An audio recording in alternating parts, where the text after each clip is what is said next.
நீங்க எல்லாம் என்ன ஆர்ட் ஃபார்மா கத்துக்கிறீங்க? சோ பரதநாட்டியம் அப்படின்னா என்ன அர்த்தம்னு உங்களுக்கு தெரியுமா? பாவம்னா என்ன? எக்ஸ்பிரஷன்னா முகபாவனை. எத்தனை முகபாவனை இருக்கு? அதை என்னன்னு சொல்லுவோம்? நவரசங்கள் அப்படின்னு சொல்லுவோம். அடுத்து ராகம். ராகம்னா என்ன? பாட்டு.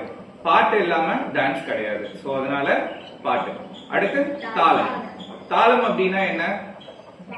எல்லாத்துக்கும் நமக்கு தாளம் தான் வந்து மூலாதாரம். ஸ்ருதி மாதா லயபிதா அப்படின்னு சொல்லி பாட்டுல சொல்ற மாதிரி டான்ஸுக்கும் அது பொருந்தும்.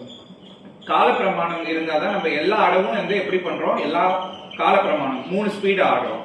சோ ஒரு ஜதி எதா இருந்தாலும் நமக்கு அதுல ஒரு கணக்கு இருக்கு. சோ நம்ம பஞ்சநடை எல்லாம் பிராக்டிஸ் பண்றோம்ல. சோ இது எல்லாமே வந்து காலத்துக்குள்ளாரதான் அடங்கும். சோ இது எல்லாமே சேர்ந்ததுதான் வந்து ஒரு நாட்டியம். சோ அது நம்ம கத்துக்கிறது பரதநாட்டியம். சோ அதுல பாவம், ராகம், தாளம் இது மூணும் இணைஞ்சு ஒரு நாட்டியம் தான் பரதநாட்டியம்.